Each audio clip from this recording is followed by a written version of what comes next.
Bom, muito boa noite a todos. É uma alegria estar sintonizado com você mais uma vez aí no nosso curso da IBNU. Estamos aí terminando o nosso curso de filosofia, né? Que foi, na verdade, um curso histórico, né? Quando a gente pôde ver bastante aí a respeito da questão filosofia e fé cristã, desde a Grécia Antiga, passando pela ah, o contexto aí da época neotestamentária, né, o encontro com a filosofia cristã e também a desenvolvimento no contexto medieval, né, vendo os desdobramentos no mundo judaico, também no mundo islâmico e no mundo da cristandade, e depois então chegando à Idade Moderna, né, vendo os caminhos aí do racionalismo, do empirismo, depois do iluminismo, né, e com os desdobramentos depois de uma filosofia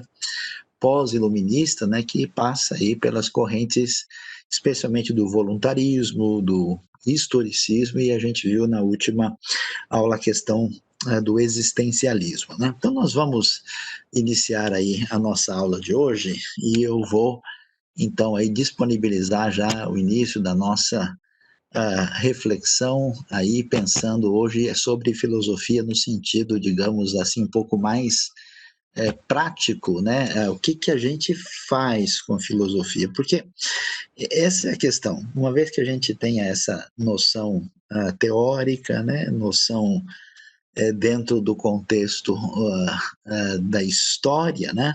A questão é como é que isso na prática vai implicar para a gente, né? Que isso vai, como é que isso vai ter ligação com aquilo que nós devemos fazer. Então, vamos lá. Por quê? É importante e é tão valioso e é significativo lidar com a questão da filosofia.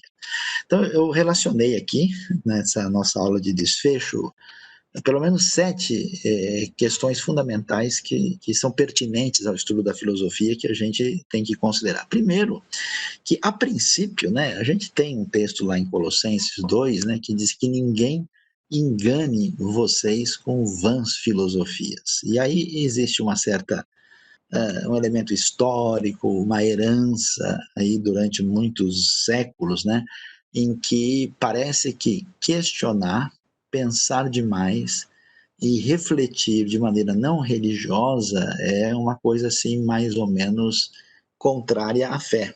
Então é muito importante ver quando Paulo está dizendo que ninguém engane vocês, né? Fala isso para os colossenses com vã filosofia.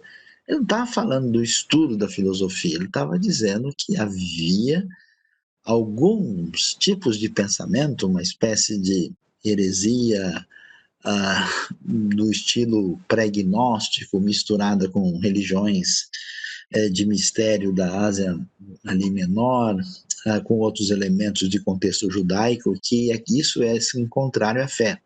Mas não existe, né, nenhuma discussão no Novo Testamento assim, tentando sugerir que a filosofia é indevida, que ela é um problema. Então, digamos assim, como cristão, é legítimo a gente fazer uso da filosofia, porque não há qualquer elemento contrário a isso. Tanto é que é bom a gente saber que Paulo é um cidadão que claramente, né, as suas cartas revelam que ele teve educação de influência grega. Ele conhecia esses elementos do mundo grego, né? Ele nascido em Tarso, da Cilícia, de uma família de boas condições, então ele conhecia o pensamento grego, que fica nítido, né? Quando ele está em Atenas, quando a gente lê lá Atos 17, nós vamos ver como ele conversa e discute com os atenienses de maneira apropriada, conhecendo a realidade da cultura, e ele está lá diante dos epicuristas e estoicos, né, falando com bastante tranquilidade, né. Então, a filosofia não é, né, um erro, não estudar filosofia, aprender, raciocinar sobre o assunto não é uma coisa completamente equivocada. Aliás, se a gente lê com atenção o livro de Eclesiastes, né, você vê que é um livro questionador, um livro de perfil filosófico. Eu sei, por exemplo, que Eclesiastes já foi usado como elemento pré-evangelístico, né? Como ponto de contato com pessoas de perfil secular, né? Para começar a refletir sobre a Bíblia, sobre a história da fé. Então, isso tem o seu lugar e a sua pertinência também, né? O segundo elemento, porque é tão importante a filosofia, porque a filosofia, digamos assim, num certo sentido, ela é também o que a gente pode chamar de a matemática do pensamento, né? Ou seja, das discussões, né, fundamentais da filosofia é o pensamento lógico, né? Quer dizer, você tem uma lógica dedutiva, você tem uma lógica indutiva, você tem na história da lógica uma lógica formal, por exemplo, desenvolvida especialmente por Immanuel Kant, né? E essa questão ela é essencial porque nós aprendemos com a filosofia a ordenar e organizar devidamente o pensamento, né?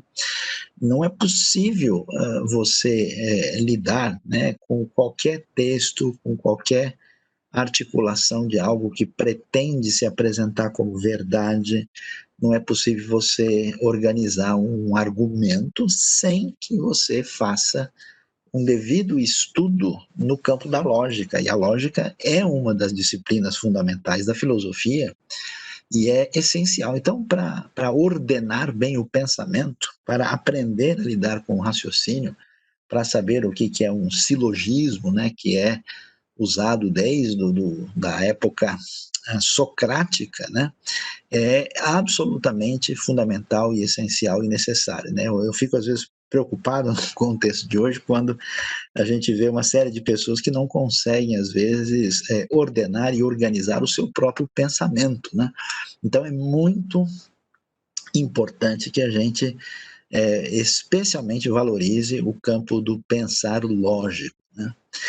Ah, nós estamos dentro de um cenário em que estamos lendo as Escrituras, recebendo uma revelação de Deus, atravessamos um contexto de história que nos formou na nossa maneira de ser, na nossa cultura, e vivemos nesse mundo contemporâneo pós-moderno, né?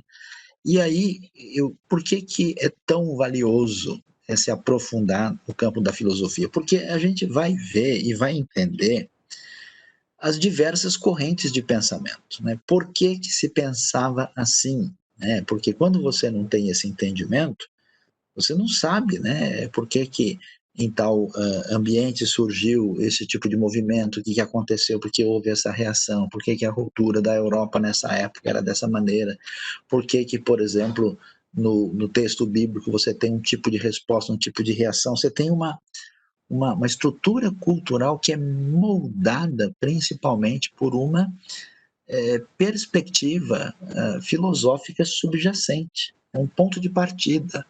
Você tem aí o que a gente pode chamar de uma cosmovisão predominante. Então, na verdade, né, todo mundo filosofa, né? Como dizia o nosso querido amigo Blaise Pascal, né? Zombar, fazer pouco da filosofia, na verdade, é filosofar. Então, é muito valioso a gente fazer, né? Por isso foi o objetivo desse curso, a gente faz essa caminhada histórica para a gente ver as diversas correntes, né? O que essas correntes diziam, por que elas surgem em reação ao movimento X, elas selecionam, né, um determinado tipo de problema, elas oferecem um tipo de solução. Então, quando a gente estuda e se aprofunda na filosofia, a gente tem a possibilidade de compreender a história humana do ponto de vista do pensamento. E quando você estuda a história, você estuda que tipo de história, né? A história das batalhas, né? Você estuda a história do ponto de vista aí do sucesso econômico, né? Você estuda a história, por exemplo, na realidade brasileira, a maior parte das escolas você tem uma leitura da história que muitas vezes tem um viés assim marxista, né? Então, quando você aprende a pensar filosoficamente, quando você está vendo aquilo que é apresentado, você consegue reconhecer que tipo de visão e de perspectiva está diante de você, que tipo de enfoque, que ideia é essa, né? E até interessante porque mesmo em alguns lugares do mundo, por exemplo, você vai ver a experiência norte-americana de pensamento, a experiência do mundo anglo-saxão, né? A experiência na Europa continental, né? Porque, por exemplo, existe um conflito histórico interessante da tradição evangélica dentro da cultura mais, vamos dizer, pensadora da realidade brasileira. E que a cultura evangélica que a gente recebeu, ela é de matriz predominantemente anglo-saxã. Então você vê, no século XVI, na Europa, você já tem ali o que a gente chama, né, de um predomínio do empirismo, né? Então vai ser uma filosofia um pouco mais pragmática, uma filosofia que vai alimentar teorias das ciências. E você vai para os Estados Unidos, o ambiente americano não é um ambiente de florescimento de muita filosofia complexa, né? E aí você tem a realidade brasileira com a matriz portuguesa que se espelha onde? Na França, né? Na França você tem o quê? Um movimento racionalista, depois você tem o iluminismo, depois você vai ter um positivismo, né, do Augusto Comte, depois vai ter esse desenvolvimento da filosofia continental, né? Então, assim, a pessoa é formada no ambiente religioso evangélico, ela tem uma influência desse mundo anglo-saxão que está firmado em certas referências filosóficas adquiridas no eixo da história. E aí ele está estudando numa universidade pública brasileira, as referências que ele tem são principalmente europeias, geralmente francesas e alemãs, né? E aí quando você tem o conhecimento, o estudo, você consegue entender, reconhecer de onde vem, qual é a base, e tem uma maneira de lidar com isso. E isso não é só importante do ponto de vista do reconhecimento das correntes, né? Você pega um autor, você diz, olha, esse teólogo é dessa linha, essa linha tem essa influência filosófica por trás, isso vem desse momento da história. Agora, a coisa mais maluca de tudo é a gente talvez não perceber de onde vieram as nossas ideias. Esse é o problema. Né? Quer dizer, você não tem jeito, você é um filósofo, querendo ou não, né? Você tem pressupostos, você tem um jeito de entender e de pensar e de ler a vida. Né? E a história brasileira, com, né, a sua herança afro-indígena, com a sua herança católica portuguesa, ibérica, com a sua herança depois de diversas culturas que chegam aqui, com todos esses movimentos literários, culturais, filosóficos que desembarcam aqui com as nossas elites, então você tem um caldo de mistura muito grande. Então, se você for fazer assim um diagnóstico, fazer um check-up filosófico, né, e for olhar e avaliar e observar bem a sua vida, a sua mente, a sua maneira de pensar, você vai se identificar, né, com algumas ideias. Né? Eu tenho visto gente, por exemplo, que pertence à igreja durante muitos anos, até mesmo décadas, mas se conversa com a pessoa, você já percebe, ó, esse cara aqui ele não sabe, mas ele é existencialista. Ó, esse cara tem ideias iluministas, né? Então você vai ver, né, como esse elemento de fato acaba sendo bastante pertinente, né, na compreensão da formação daquilo que chegou até nós. Então, um exercício interessante para a gente, né, é exatamente esse contexto de percepção daquilo que nos formou na nossa articulação das nossas ideias, né? É interessante, por exemplo, ver, tem um livro que foi publicado em português, né, chamado Iluminismo num Protestantismo de Constituição Iluminista, né? Era o autor, acho que é Émile Leonard, foi publicado há alguns anos, de Constituição Recente, falando o Iluminismo num Protestantismo de Constituição Recente. Foi um livro que foi publicado há alguns anos atrás, mas que mostra, por exemplo, né, exatamente a influência dessa perspectiva iluminista na formação do nosso jeito de pensar protestante brasileiro, né? Isso não está tão claro para todo mundo, assim, achando que, né, as coisas de fato se apresentam dessa maneira e elas não se apresentam. A gente de fato tem isso por uma influência que chegou a nós. Então, a gente tem uma atitude inconsciente. Então, é muito importante saber de onde vieram as suas ideias. Será que as suas ideias são preponderantemente existencialistas, são preponderantemente iluministas? Será que elas, ou se você é medieval e não sabe, né? Eu vejo no contexto nosso, por exemplo, pessoas que vivem numa época pré-moderna e fazem parte de uma igreja evangélica. Vejo gente muito racionalista e até iluminista. Vejo pessoas até de perfil assim cético, né, e pessoas de perfil existencialista. E aí eu diria que a maior parte do contexto evangélico brasileiro tem pessoas de um perfil mais afinado com o existencialismo que com qualquer outra corrente. Então isso é muito interessante. Muito bem. Além disso, por que o estudo da filosofia é muito importante? Para a questão do uso da apologética, né? Por quê? Porque você tem a sua articulação de apresentação da fé, né? Você tem toda a história da cristandade, aquilo que a gente chama de defesa da fé, defesa das escrituras. Você tem já os pais apologistas no começo do cristianismo, né? E a pergunta é como é que eu faço essa defesa da fé? Para a gente entender isso, olha que coisa assim, valiosa, né? Quando você trabalha com pessoas do mundo, vamos dizer assim, da modernidade, que valorizam a razão como um instrumento para aferir a plenitude da verdade e que acreditam numa certeza objetiva, e você argumenta racionalmente, você argumenta historicamente, você comprova por A mais B que esse elemento é histórico, que isso tem razoabilidade e pertinência, isso produz um impacto na pessoa. Se você pegar, por exemplo, né, dois livros assim que tiveram, dois autores que tiveram impacto numa apologética cristã recente, um foi o Lee Strobel, né, que escreveu O Caso por Cristo, em favor de Cristo, né, e o outro que é mais antigo um pouco, que é exatamente aquele lá, o Josh McDowell, que escreveu Mais que um Carpinteiro. Todo tipo de apologética ali é um tipo de apologética que a gente chama de evidencialista, né? Que é muito pertinente para quem tem esse elemento ligado a uma valorização das coisas a partir da razão. E da comprovação, né, histórica, racional e lógica da fé.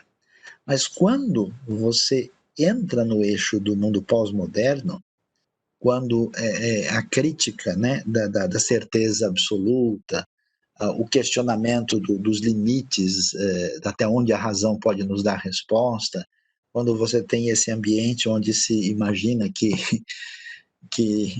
o que vale, né, é o significado da experiência, aí essas coisas passam a não ter o mesmo valor. Portanto, né, essa apologética é uma apologética que a gente chama de pressuposicionalista. Então, quando eu conheço a história da filosofia, quando eu vejo o tipo de autor que a pessoa ou lê, ou o tipo de autor que influenciou a cabeça da pessoa, e no fundo, mesmo um filme, uma obra literária, um elemento pertinente à cultura, um movimento, né, que atinge a cultura no campo das artes, ele está fundamentado num tipo de filosofia. Você vai ver que nos anos 60, por exemplo, o cinema mais erudito, né, teve um impacto muito grande, anos 60, 70, de cineastas existencialistas céticos, né? Como Frederico Fellini, como Ingmar Bergman, né? Então, são referências que têm a ver com como é que a gente defende e fala da fé num determinado ambiente, né? Nós tivemos uma transição significativa na nossa cultura contemporânea, e essa transição faz com que a gente precise mudar a maneira como a gente fala e apresenta a fé. A filosofia é muito relevante no campo da ética. A ética, ela é a grande questão que atinge a gente no século XX. Né? Por quê? Porque nós tivemos 2 guerras mundiais. Só o saldo assim da Segunda Guerra Mundial é algo que chega perto de 100 milhões de pessoas, né? A gente tem, o que vocês estão acostumados a ouvir, né, nos ambientes escolares, uma crítica assim da Inquisição, uma crítica da brutalidade religiosa, mas o mundo secular fez muito mais do que isso, né? Basta começar com a Revolução Francesa, né, com o uso da guilhotina, tantas pessoas que morreram em nome, né, da liberdade e da sociedade em tese mais democrática, né? E quando a gente chega nesse mundo, vamos dizer, mais, entre aspas, livres de amarras religiosas, vai ser uma loucura, né? O que acontece na Primeira Guerra Mundial, o que acontece na Segunda Guerra Mundial, o que vai acontecer nos ambientes de extermínio em massa, né? Que acontece no ambiente do nazismo, com o Holocausto, que vai acontecer com os outros genocídios que são perpetrados por gente como Stalin, como Pol Pot, né? E um mundo que questionou, né, uma ética ligada à sexualidade da tradição judaico-cristã e trouxe uma certa instabilidade familiar e social. E hoje você tem o problema do aborto, você tem o problema da legitimidade ou não de guerras. Quer dizer, a ética é um ponto fundamental e a gente precisa discutir esse assunto, né? Eu passei na apostila para vocês as diversas teorias éticas que existem, né?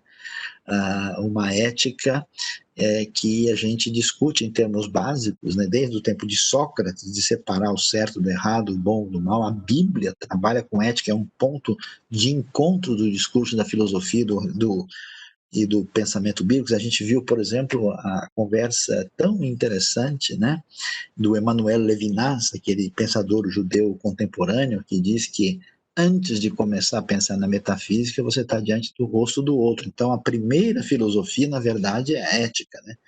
E hoje, diante desse cenário do valor da vida humana, ambiente de tráfico de órgãos, de tráfico de pessoas, de guerras, de tráfico de armas, de aborto generalizado, de genocídios e regimes criminosos assim que desvalorizam a vida humana, é um elemento fundamental. E às vezes a gente observa assim o campo religioso meio desconectado, desinteressado nos temas que são mais relevantes, né? E ética é uma área fundamental da filosofia e que é absolutamente significativa e importante. E, finalmente, nesse primeiro início de conversa nossa, a necessidade da interlocução com a sociedade. Veja, é muito interessante que o Novo Testamento apresenta para a gente uma tensão de 2 elementos que precisam ser vistos aqui.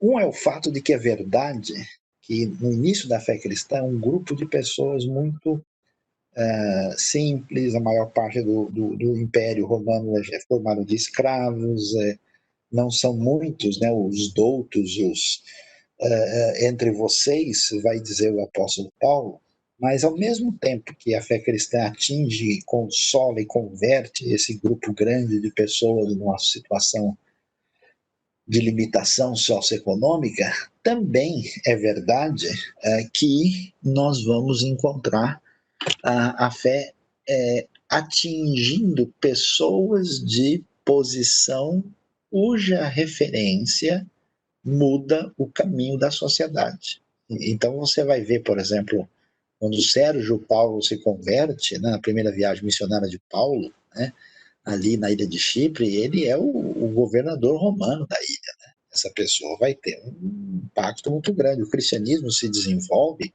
ele começa a atingir gente importante, pensadores do mundo greco-romano, né? E tanto é que chega no século IV, o imperador se torna cristão, Constantino. Né? E por que a filosofia, então, é tão valiosa? Porque a gente precisa ter uma interlocução inteligente, sensata e adequada com a sociedade. É interessante que na Ásia, nós tivemos um grande crescimento da fé cristã em diversos lugares. Né? O cristianismo cresceu muito nas Filipinas, o cristianismo evangélico na Coreia do Sul, em Singapura. Né? E é interessante que, e muitas vezes nesses lugares, o cristianismo evangélico tem atingido professores universitários, gente de expressão. Né? O Japão, por exemplo, tem uma quantidade pequena de evangélicos, mas tem 20 universidades cristãs. Né? No nosso contexto brasileiro, acontece o contrário. Nós temos de pessoas que formam o pensamento minoria, pouca gente. Né? E aí, nesse sentido, é algo para se pensar, porque você precisa ter uma interlocução inteligente com a sociedade. Ou seja, quando alguém de uma outra perspectiva falar, apresentar os seus argumentos, né, a pessoa ouvir, ser, vamos dizer, receptivo àquilo, entender a questão, colocar um ponto de partida diferente, argumentar de um lado, do outro, saber ter uma conversa inteligente. Né? Eu acho que a maioria de vocês conhece, mas um dos meus, assim, apologetas e interlocutores assim preferidos nesse sentido é o nosso amigo que faleceu recentemente, chamado Ravi Zacharias. Né? O Ravi Zacharias é indiano, né, de formação assim intelectual muito significativa, né, e ele soube, né, trabalhar adequadamente essa questão da apologética como ninguém, né? E como ele argumenta e como alguém que é especialista na área de filosofia, né? E hoje você tem alguns estudiosos, né? Porque até de certa forma o pensamento contemporâneo abriu um espaço maior para a valorização da religião, valorização da filosofia, né, considerando o fenômeno religioso e a teologia. Então, é muito importante, por isso eu aconselho vocês, depois desse curso, até se interessarem, né? E irem mesmo atrás de alguns livros básicos. A editora Vida Nova tem alguns materiais interessantes, existem coisas, vocês receberão aí um material iniciador, vocês têm essas aulas todas para acompanhar e para retornar e olhar com atenção, vale a pena, é muito importante. Falando sobre isso, vamos conversar sobre esse assunto. Né? Porque quando a gente discute a questão das ideias, a coisa fica, às vezes, um pouco confusa. Né? Confusa por quê? Porque a gente fala em filosofia, a gente fala em teologia e a gente fala em ciência. E às vezes, quando se conversa sobre o assunto, parece que o pessoal às vezes se atrapalha e se confunde um pouco, né? Quando a gente está falando em filosofia, filosofia é o estudo das causas últimas de todas as coisas à luz da razão. Filosofia, em tese, se preocupa a priori, né, com a questão do ser, com aquilo que o ser é a essência da coisa, é aquilo que o ente possui e que característica sem a qual ele não pode sequer existir. Né? Então, a filosofia, ela estuda a realidade a partir da ferramenta da razão e ela tenta interpretar a experiência da realidade a partir da razão humana, especialmente tratando das questões que a gente visitou, que envolvem, né, a questão metafísica, a questão da razão e a questão do sentido da vida, né? São elementos. Então, quer dizer, o que quer dizer? Quer dizer que tem coisa da filosofia que é da filosofia, que não é, por exemplo, uma pergunta teológica. Né? Será que o conhecimento que nós temos ele vem preponderantemente por meio da experiência sensível ou ele é decorrente da razão?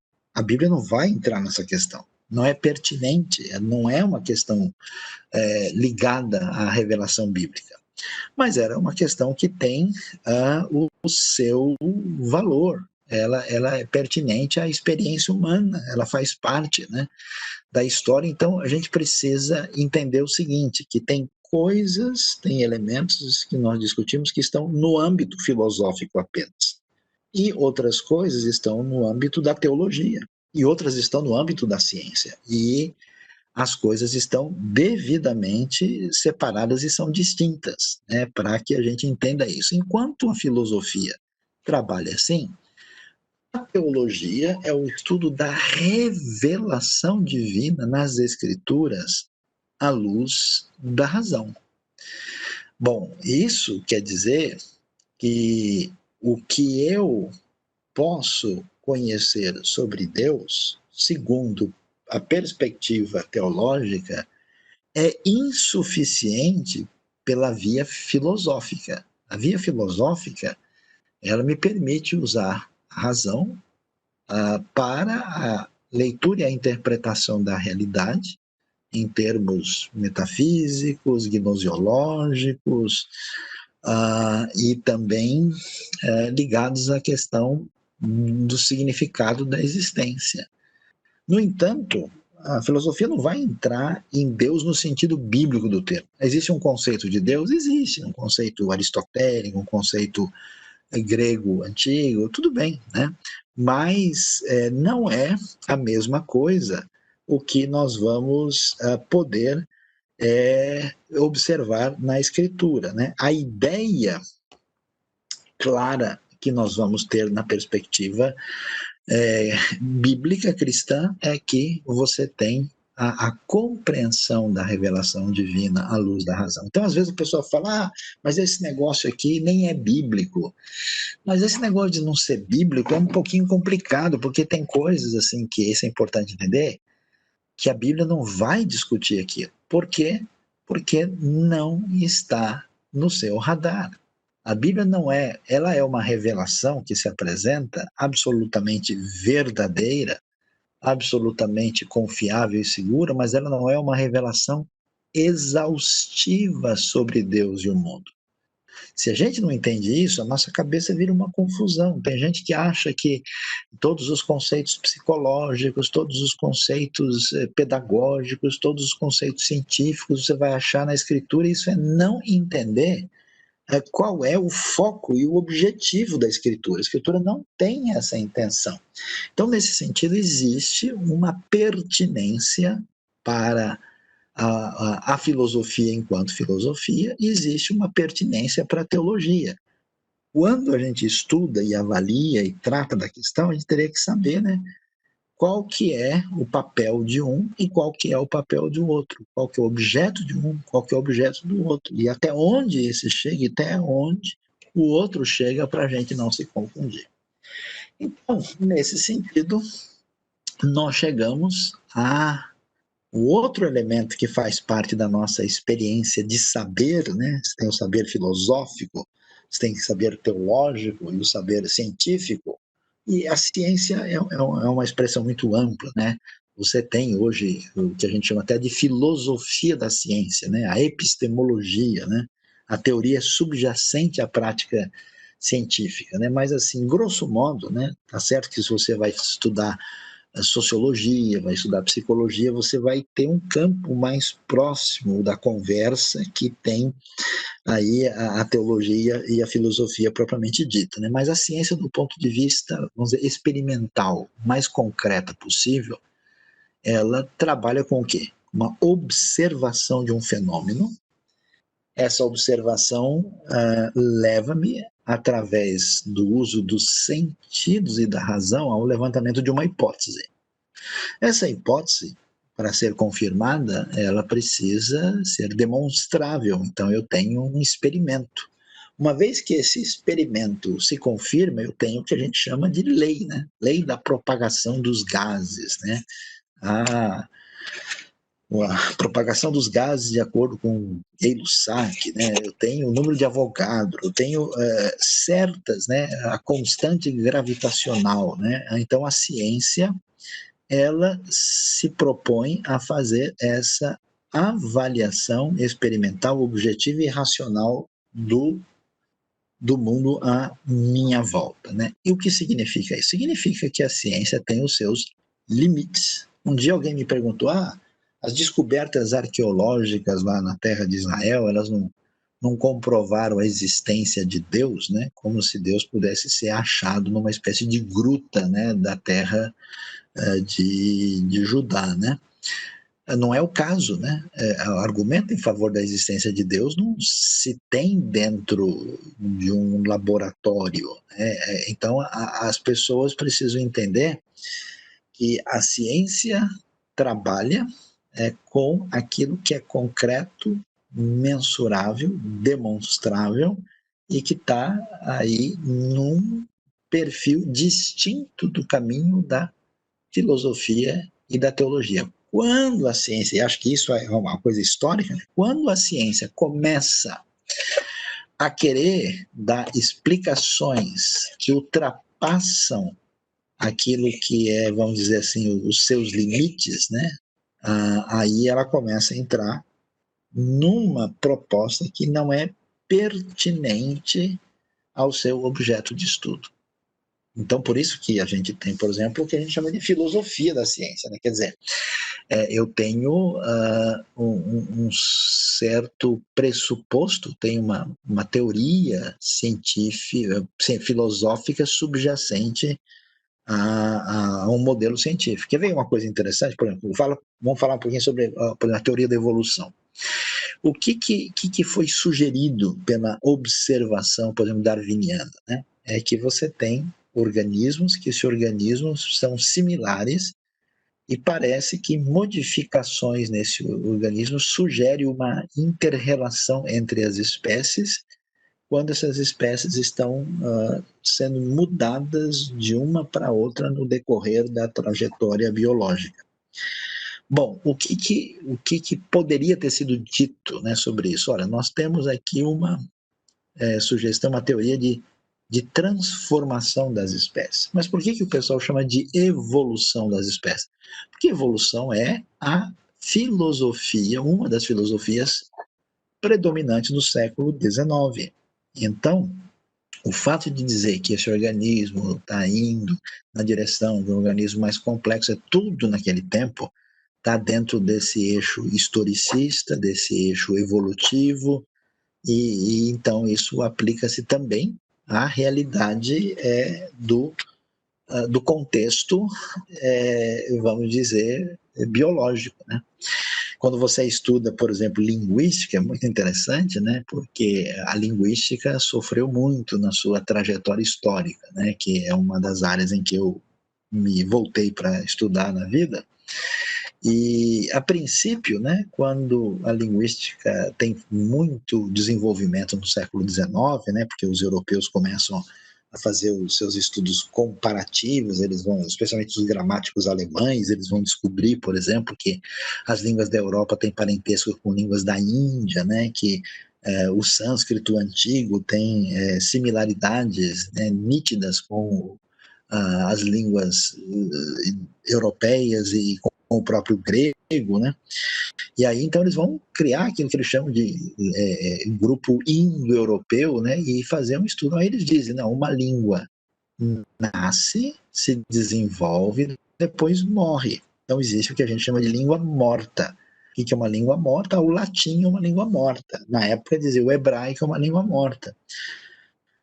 Mas de onde veio essa ideia? Veio da biologia. Biologia não é linguística. A língua não se comporta como um organismo vivo.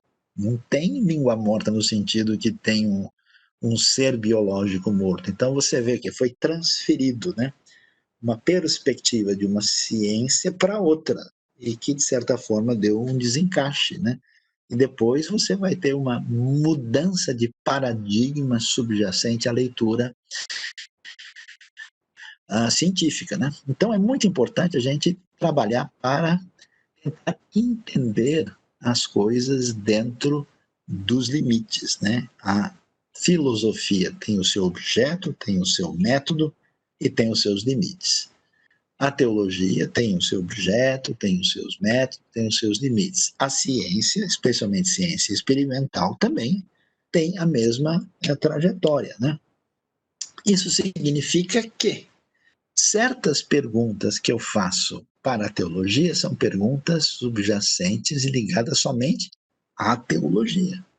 Teologia que vai lidar com isso. Teologia que tem a resposta para isso. Então, Para vocês entenderem o nível de loucura quando a gente mistura as estações indevidamente, né? Foi dito uns anos atrás que um sujeito andando pela terra de Israel teria encontrado, né, ali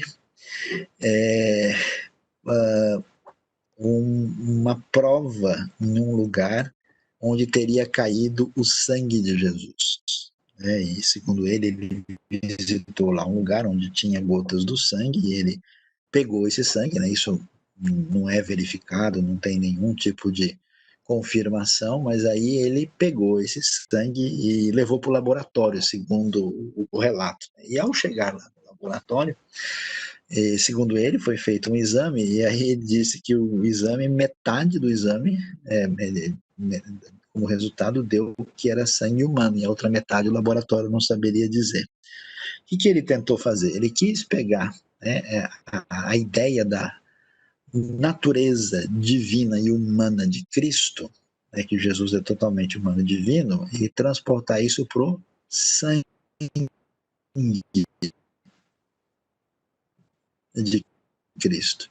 E para, vamos dizer, referendar esse tipo de proposta, ele sugeriu que isso acabou sendo confirmado no laboratório, por isso uma parte do sangue o laboratório não conseguia analisar. Né? Então você vê que ele contrabandeou uma questão teológica para dentro de uma análise hematológica de laboratório. Não tem nada a ver uma coisa com outra.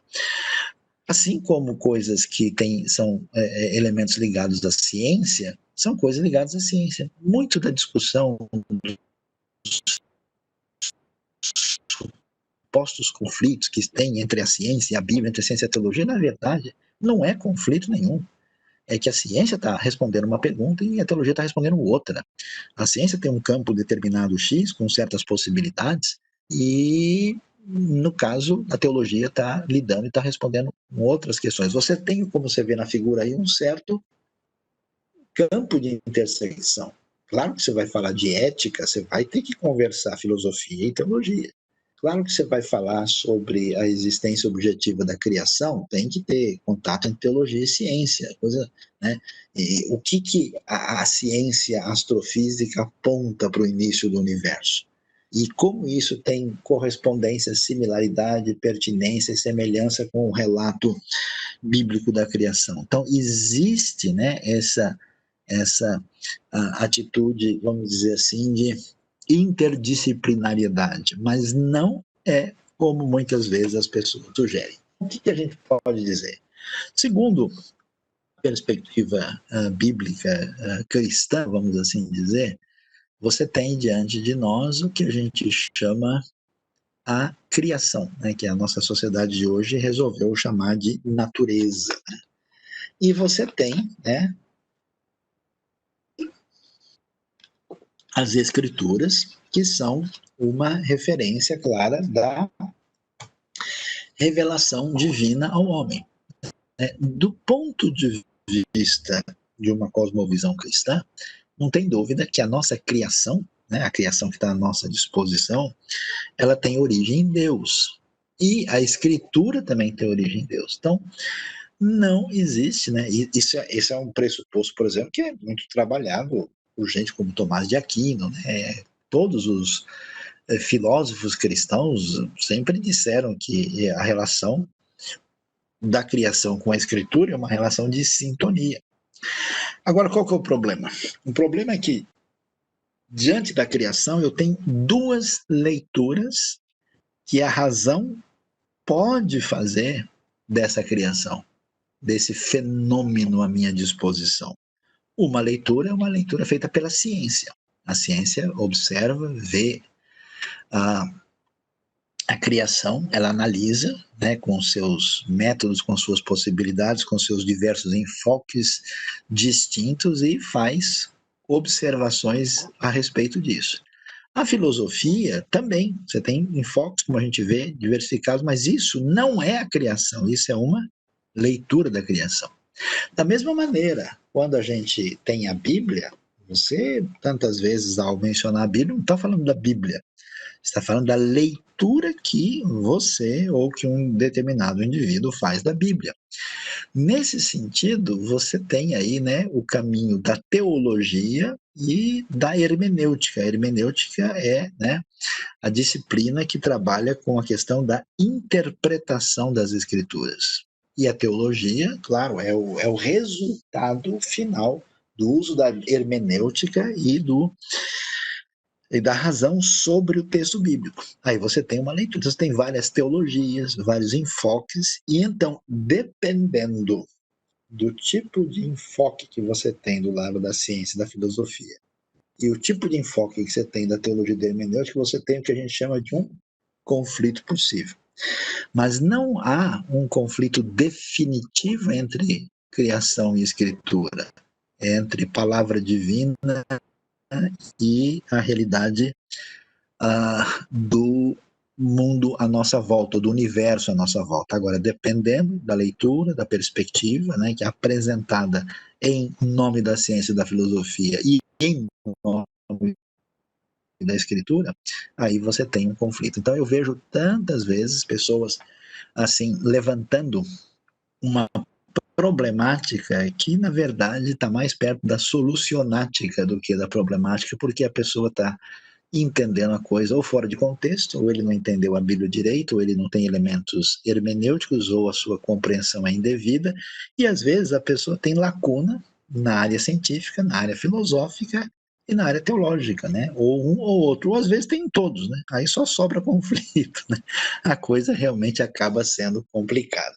Então, diante desse cenário, a gente aqui termina agora a nossa, vamos dizer, a apresentação propriamente do PowerPoint. Como hoje, então, é a nossa, vamos dizer, aula de desfecho, né, e a gente tem a possibilidade aí de falar sobre esse assunto, né, e então a gente quer deixar um pouco mais de tempo para as perguntas, para a interação, né, para que vocês possam aí fazer perguntas sobre o que nós apresentamos no desfecho hoje e até sobre as outras questões de aula aí que às vezes a gente não tem tempo suficiente para debater e conversar. Então, abrindo agora um momento para perguntas e respostas no nosso chat, para que a gente possa caminhar aí numa direção adequada sobre esse assunto, né?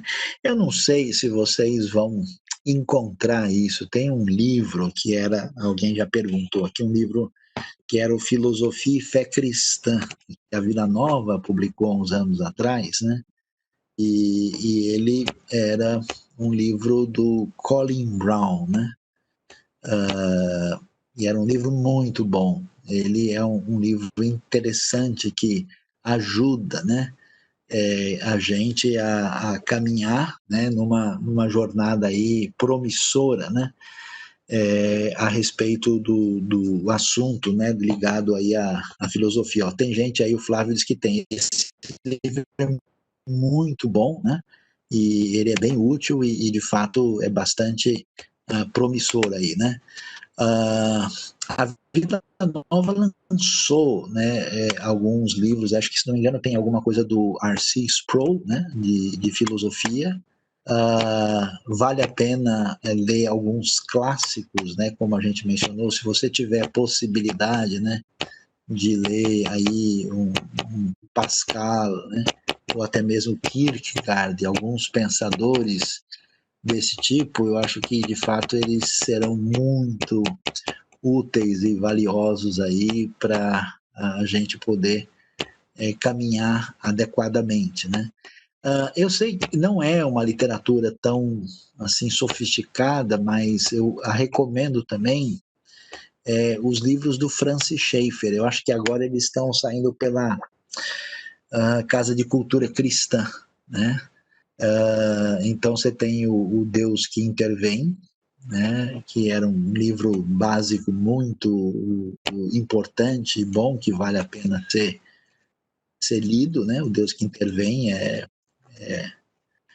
o outro era A Morte da Razão, eu não sei se ele está disponível atualmente, né?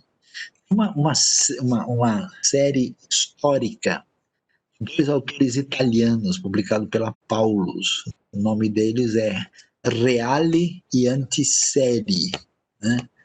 Reale e Antiseri são dois autores que vale a pena a gente aí utilizar, né, como base dos nossos estudos aí nessa área. Reale e Antiseri são livros bons nesse assunto, né, que tem a ver com isso. Um curso muito bom, que acho que também saiu de linha, era de um italiano chamado Battista Mondin, né? E esse do Sproul, da Vida Nova, também é muito bom.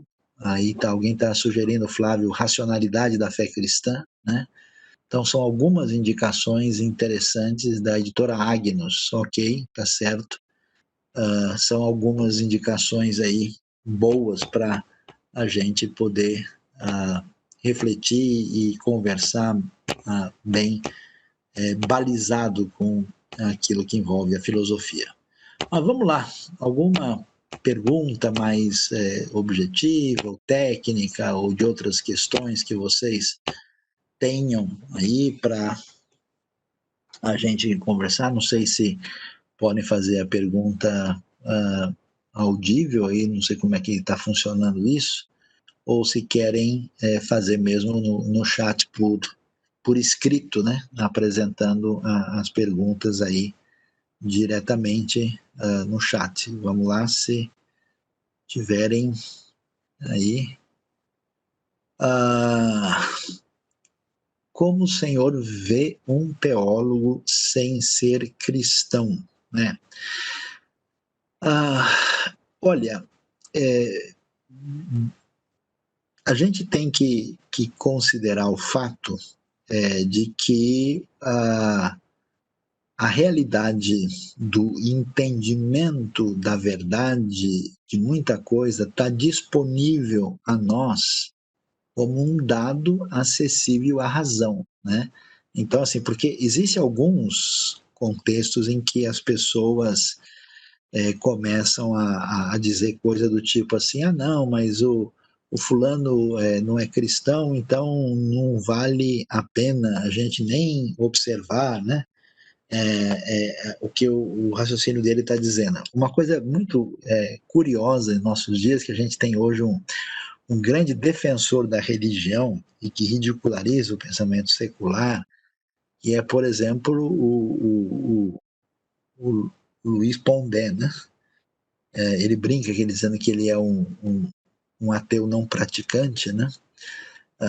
E ele fala, né, como o pensamento religioso é complexo, ele faz uma das melhores apologéticas, né? Então, assim, o óbvio está à disposição de todos, né?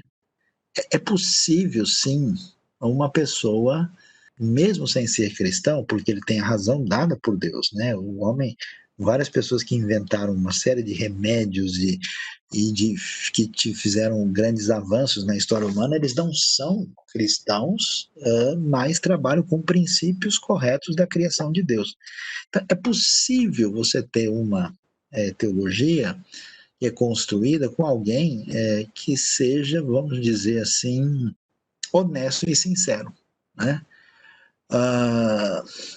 Então, o que é um elemento honesto e sincero? A pessoa, por exemplo, pode pegar, eu já vi autores que não são, assim, cristãos ou confessos de fé, mas que analisam textos bíblicos e falam sobre certas questões com uma transparência, uma objetividade muito clara, porque o indivíduo é um pesquisador, ele é uma pessoa, digamos assim, séria. Ele pode até não concordar, né? Ele diz, olha, isso aqui não é o que eu acho que deveria ser, mas é isso que o texto está dizendo, né? Agora, é claro, né, se você pensa num teólogo que vai apresentar, digamos assim, uma hermenêutica completa, final da teologia, o fato dele não ter sintonia com o texto, dele não ter uma relação de pertinência a esse texto, pode ser comprometedor. Então, a gente precisa aí prestar atenção para ver se isso de fato faz sentido ou não, tem que avaliar, né? A outra pergunta que chega aqui, como é que diante de várias linhas filosóficas, qual é a linha que está mais em sintonia com a fé? Então, não tem uma linha que está mais em sintonia com a fé.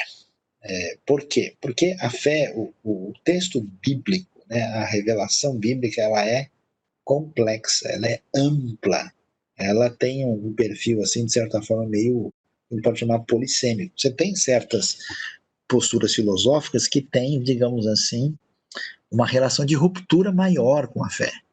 Mas você tem, por exemplo, um cristianismo, né, que surge num ambiente greco-romano e que encontra um ponto de contato com alguns elementos desse mundo grego e cria, né, uma articulação dentro desse ambiente. Por isso que você vai ter, no final, um aristotelismo cristão, um platonismo cristão. Ou seja, existem pontos de contato e pontos de divergência. Isso quer dizer que, como eu gosto de falar, né, que a fé cristã, que a Bíblia ela é o adaptador multifuncional. Né? Ela se encaixa em toda e qualquer estrutura de cultura e de pensamento, ela acha um ponto de articulação e aí ela se desenvolve, porque a Bíblia é espetacular, né? Como um livro que consegue transitar na história humana, fazendo diferença e conseguindo comunicar em tudo quanto é civilização e tudo quanto é tempo, né?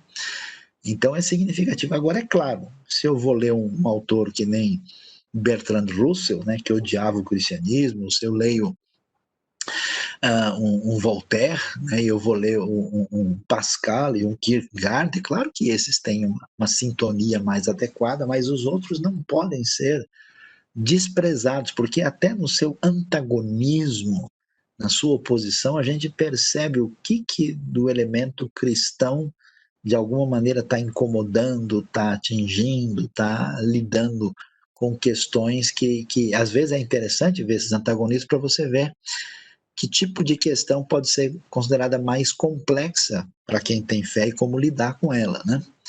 Então, é importante observar isso. O que você acha da Suma Teológica? A Suma Teológica de Tomás de Aquino é uma das maiores obras de toda a história da cristandade, mas aquilo é uma realidade de um pensamento que tenta ser totalizante, um pensamento de fundamentação aristotélica, que está dentro daquele âmbito da escolástica, né, que tenta fazer uma sintonia total entre a fé e a razão, mas dentro dessa escola com os seus limites. Então é uma obra monumental, né? E que deve ser conhecida, tal, mas ela tem pouca pertinência para a nossa realidade hoje, né? Como poderíamos identificar pensamentos e influências existencialistas na nossa formação e, claro, como ajustar isso? Bom, o existencialismo é a escola filosófica que entende que a existência precede a essência e que a questão do significado da vida é vital. Né? Então, quando você vê, por exemplo, o protestantismo tradicional, né, como é que ele funciona? Né? Qual que é a sua base fundamental? A base fundamental é que a caminhada da fé cristã depende do entendimento da palavra. Então você tem uma categoria predominantemente racional. O que é a caminhada da vida? Eu tenho um livro, esse livro tem palavras, essas palavras têm que ser entendidas em função da gramática, e ele deve ser interpretado, estudado, e ele vai me dar princípios. Então, o protestantismo histórico, que você vê nas igrejas, como a igreja presbiteriana, batista, luterana, funciona prioritariamente a partir dessa perspectiva. Então, você tem uma base, né, muito mais de perfil racionalista, iluminista, né? Daí essa valorização extraordinária da doutrina. Né? Quando você chega no protestantismo, por exemplo, pentecostal, aí a coisa muda. A coisa não é tanto o conhecimento racional, mas é a experiência intensa com Deus. E do ponto de vista do enfoque filosófico, essa realidade é uma experiência existencial e espiritual. Então, nesse sentido, é interessante, né? Porque o que tem acontecido nos últimos anos é um fenômeno significativo que as igrejas históricas têm buscado experiências existenciais mais profundas. Os grupos carismáticos pentecostais foram buscar teologia e doutrina, porque sentiram uma lacuna, né? O fato de você ter um enfoque existencialista não é um elemento negativo, desde que esse enfoque não venha a rejeitar e negar outras coisas que são importantes na história do entendimento da realidade. Então, eles têm uma certa pertinência. A gente não precisa ter um raciocínio assim totalizante e radicalizado que esse tipo de perspectiva anula a outra. Por que tem tanto medo das pessoas de estudar filosofia em muitos meios cristãos? Geralmente porque uma boa parte das pessoas que foram estudar se perderam e se atrapalharam. A outra razão é que a pessoa começa a ter contato com muitas ideias que ele nunca nem pensou e que levantam questionamentos que colocam, assim, numa situação de fragilidade, né, a sua pessoa, né? E eu mesmo vi vários jovens, assim, que ao entrar na universidade, depois de 1, 2 anos, eles perderam as suas convicções cristãs. Quer dizer, eu acho que perderam a convicção que já não tinham, né? Então, assim, porque às vezes o cara, depois de uma palestra, perde a fé. Então, se uma palestra faz o cara perder a fé, é bom que ele perca, porque ele nunca teve, né? Então, a coisa não é bem assim como o pessoal imagina, né? E também por causa da ideia inadequada que o verdadeiro crente cristão é uma pessoa que não tem dúvida, que não pergunta, que isso é meio assim,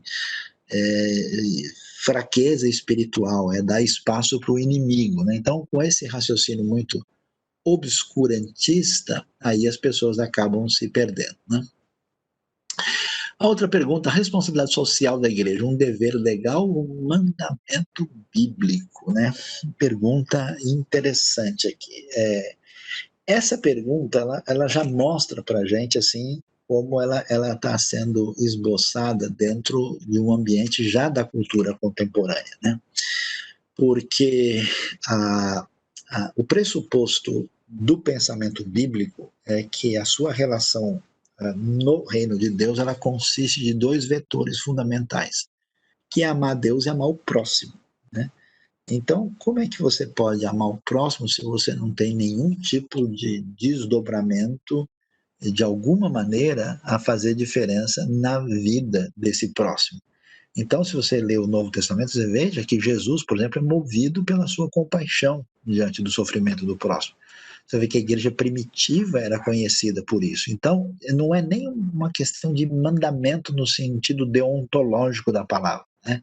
É uma questão de decorrência das referências principais da fé cristã. Agora, o que acontece?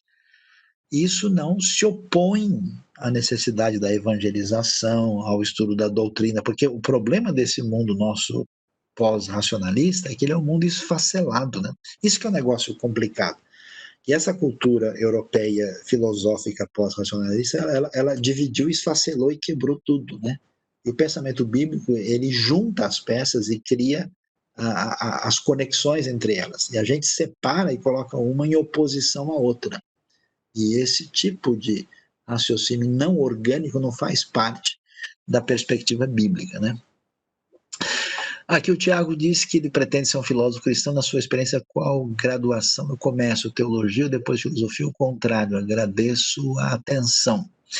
Olha, eu acho que valeria, depende um pouquinho da sua trajetória. Se você tem uma trajetória bíblica muito forte, muito bem convicta, muito bem embasada, talvez você possa, por causa disso, começar aí com a filosofia. Mas se a sua base bíblica, histórica, assim, então é melhor começar com a teologia, ou talvez fazer uma teologia que tenha também uma base filosófica boa, e talvez depois fazer um mestrado ou uma especialização na área filosófica, né? A área filosófica é um mundo gigantesco, você teria que mais ou menos dizer que área você quer estudar, trabalhar. Você pode pegar um pensador medieval e estudar ele, né, anos, né?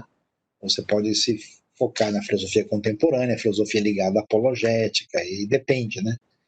Então, assim, se a sua base não for muito aprofundada, faça a teologia e migre para uma fundamentação filosófica, um aprofundamento filosófico depois, né?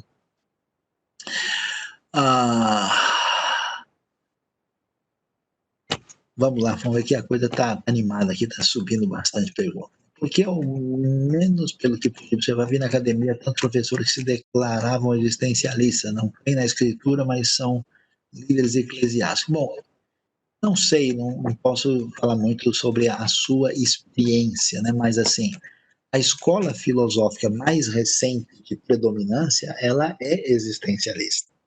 Mas uma coisa não tem nada a ver com outra, né? O fato de alguém ser existencialista não tem nada a ver ele crer na escritura ou não. Como a gente viu, né, você tem um existencialismo profundamente apaixonado pelo evangelho, por exemplo, de um cara que nem Kierkegaard. E você tem um existencialismo completamente ateu, né, e antirreligioso de Sartre. Você tem pensadores existencialistas judeus interessantíssimos, como a gente viu aí o próprio caso do Emmanuel Levinas, do Martin Buber, né? E essas pessoas respeitam a Bíblia de uma maneira muito significativa. Então, na verdade, isso é uma opção por um existencialismo secular, né? Aí acho que é um problema nosso, porque o existencialismo mais assim cético, né? Ele tem aí pessoas do perfil do Heidegger, né? Do Sartre, né? E isso nos influenciou muito a academia brasileira, então talvez as opções cheguem por meio desses indivíduos. O pessoal também influenciado por Nietzsche, né? Mas isso não tem a ver com existencialismo, mas com a opção que a pessoa faz. Por que tanto medo daquilo que pode nos ajudar em nosso modo de pensar sem perder as bases da fé?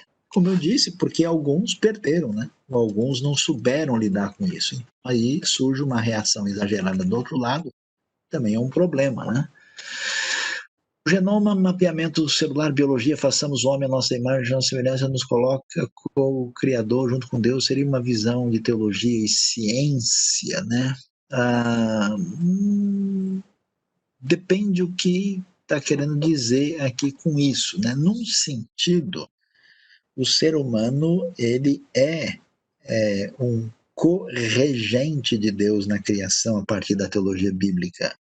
No outro sentido, como ele dá a continuidade da geração, ele produz, né, mediante um casamento de um homem, uma mulher, aquele que vai ser alguém nascido, né, a imagem e semelhança de Deus, isso significa que nesse sentido ele é co-criador, mas todos esses elementos, né, de participação do homem no cenário de parceria com o divino é num papel de servo, né, de alguém que é submisso. Então, de fato, a gente pode até conversar nessa relação de teologia e ciência, e é interessante. Tem um cara que escreveu um livro muito interessante, o nome dele, ele tem um videozinho na internet chamado Hebrew Philosophy. Ele tenta mostrar esse lado da cultura criativa e produtiva que surge da Bíblia, que é a razão de ser da diferença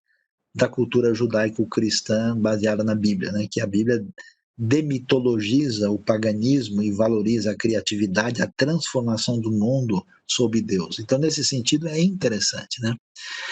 Um ateu pode ser teólogo? Sim, pode ser teólogo desde que ele esteja discutindo a ideia a respeito de Deus. Ele pode, por exemplo, eu vi um professor secular completamente desconectado de religião dar uma aula sobre Pascal, sobre graça de Deus, explicando os conceitos. Ele não pode ser crente, né?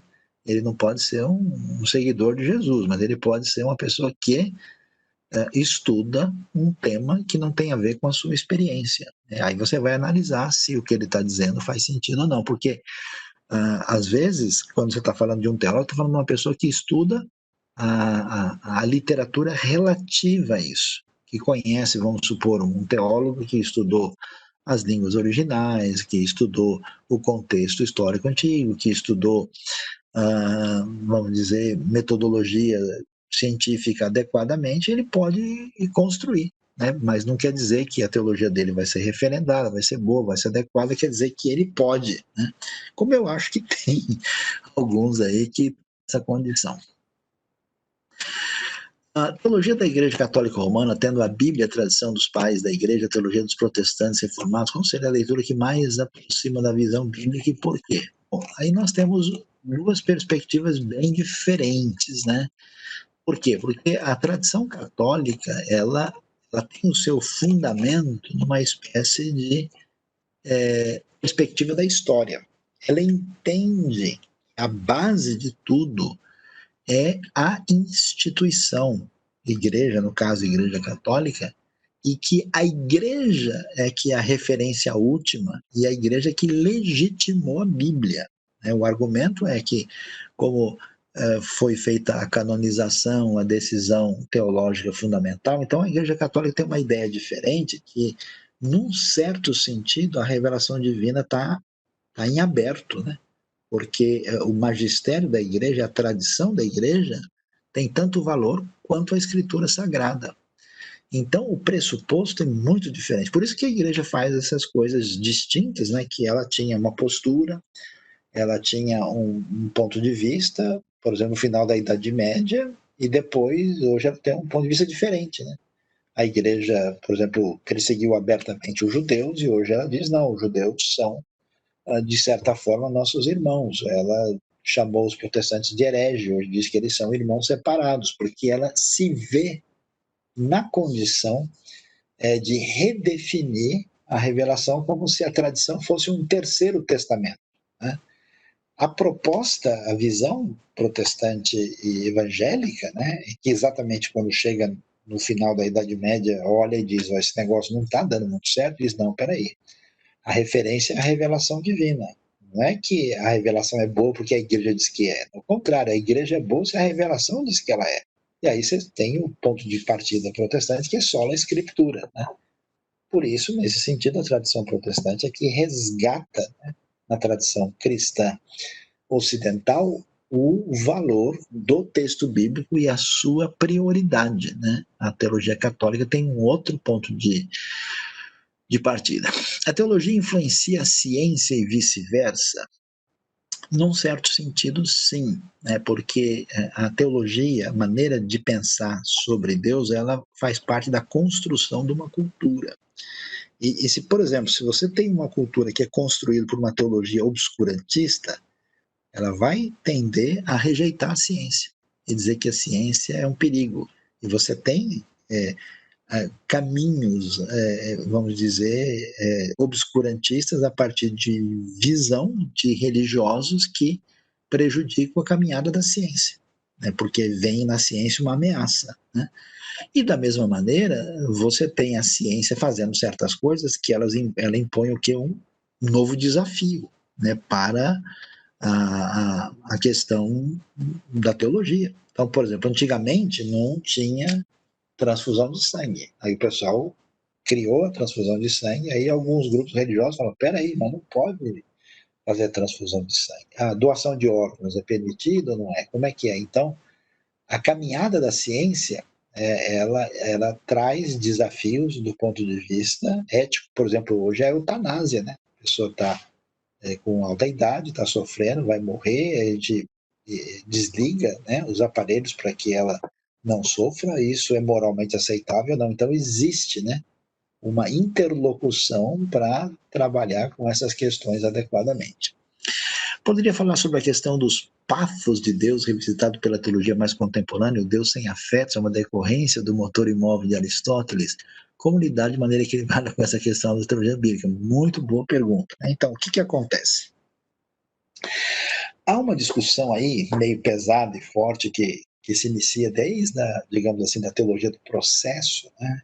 E que se reclama, e tem um certo sentido e razão, de que a maneira como a teologia foi construída na nossa tradição, ela de fato mostra um Deus assim abstrato, um Deus distante, um Deus assim soberano, um Deus de leis e um Deus que não tem relacionamento de proximidade afetivo e de envolvimento com a própria criação. E aí, então, optou-se por um caminho de ruptura, né? Que é muito comum na nossa cultura ocidental, e dizer, não, Deus não tem nada de ser Deus lá de cima, Deus é o Deus conosco. É o Deus que sofre, é o Deus que chora, é o Deus da crucificação, é o Deus, né, afetivo, né? Eu acho que a racionalização e a construção teológica, em parte, tem sim a ver com esse motor imóvel aristotélico. Só que na Bíblia as coisas não funcionam assim.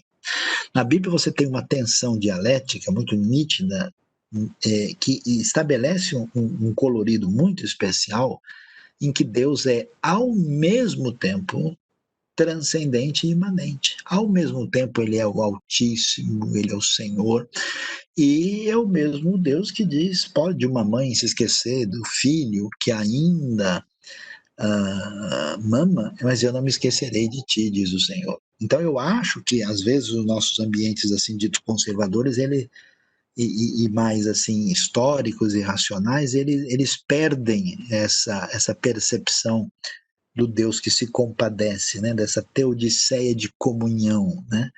E aí o que a gente precisa fazer? A gente, de novo, não precisa reduzir o texto bíblico a um racionalismo limitado, é uma polarização desnecessária.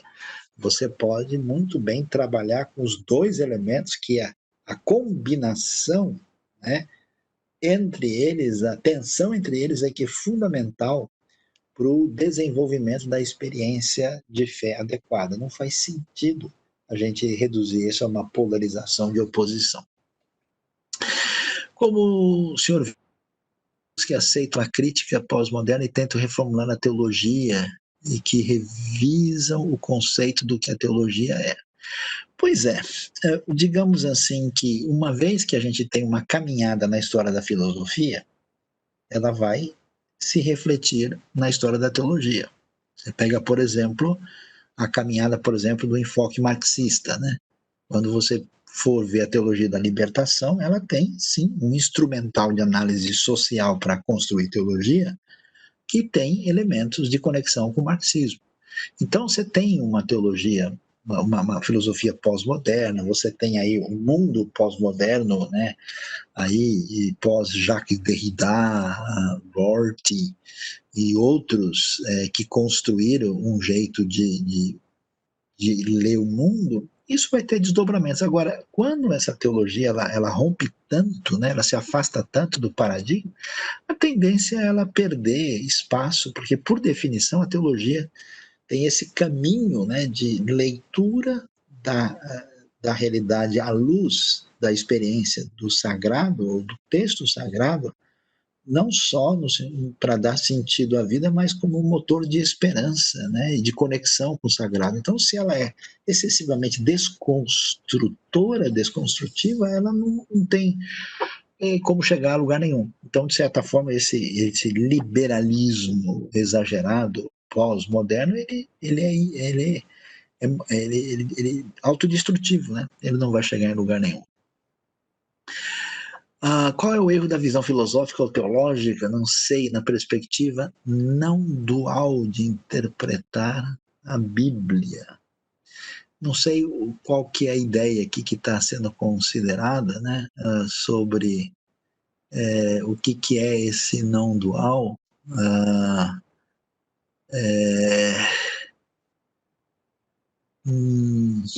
Não sei se é uma ideia, porque quando a gente fala em dualismo, geralmente fala de um dualismo, por exemplo, platônico, né? Quando você tem essa divisão de uma realidade espiritual, de uma realidade física e tal, esse pressuposto muito presente na história do pensamento, né? Não são pressupostos aí que batem muito nitidamente com a realidade bíblica de jeito nenhum, né? Então, são, vamos dizer, desconexões históricas conhecidas na tradição cristã, né? E que não é adequado. Eu sei se esse é é de fato o elemento que está sendo colocado aqui, né? Nossa, tem muita pergunta aqui que surge na sequência aí, né? Alguém fala sobre a filosofia de Kuyper e Dooyeweerd. Alguns críticos recebendo bem a literatura crescente, outros marretando como sendo liberais ou neoliberais. Eu não diria que eles são liberais, não. Acho que são bons pensadores e que articulam a coisa para fora de uma perspectiva limitada que vale a pena ser. Eles representam gente de perfil reformado, calvinista, de alto nível de reflexão, holandeses, né, que acho que tem coisas a contribuir, sim, não dá para colocar nessa categoria, não. O que você acha dos seminários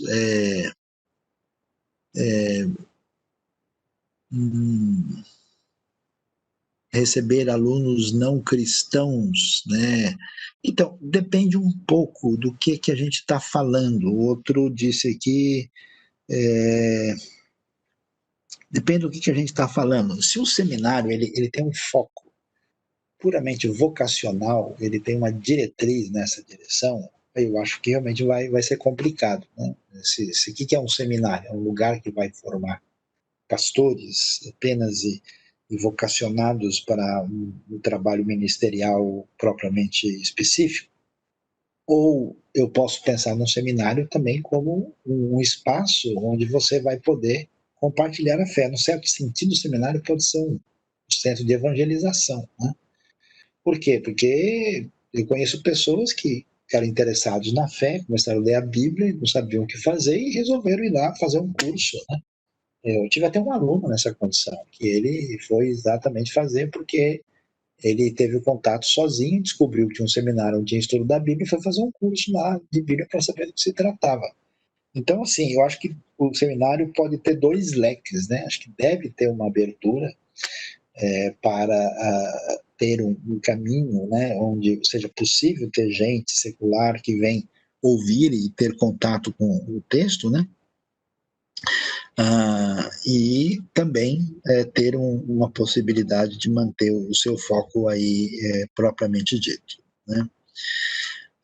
Qual o erro da visão filosófica? Há uma forte presença de teólogos que apostataram da fé, migraram para a filosofia e hoje pensam bioética, principalmente na Europa.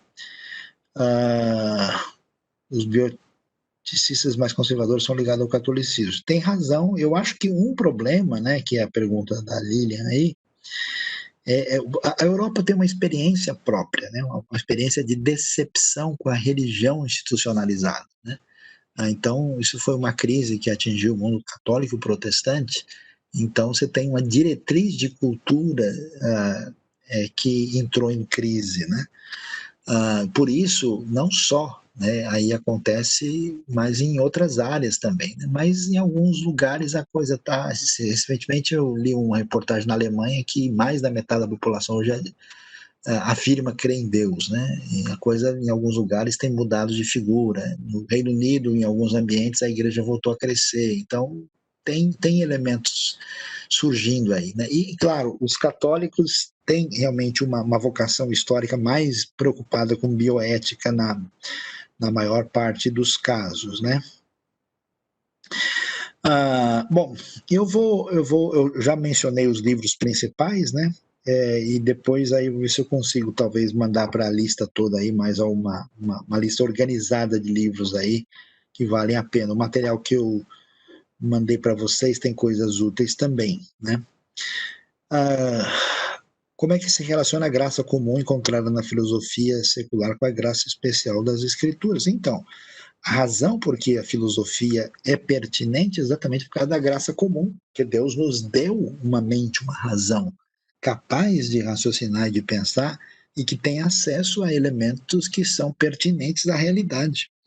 E, é claro, você não vai chegar à salvação, ao conhecimento necessário de Deus para a fé e a comunhão adequada com Ele por meio da filosofia, mas você vai ter muita coisa importante que você pode ter. Então, a filosofia está dentro do contexto teológico de graça comum.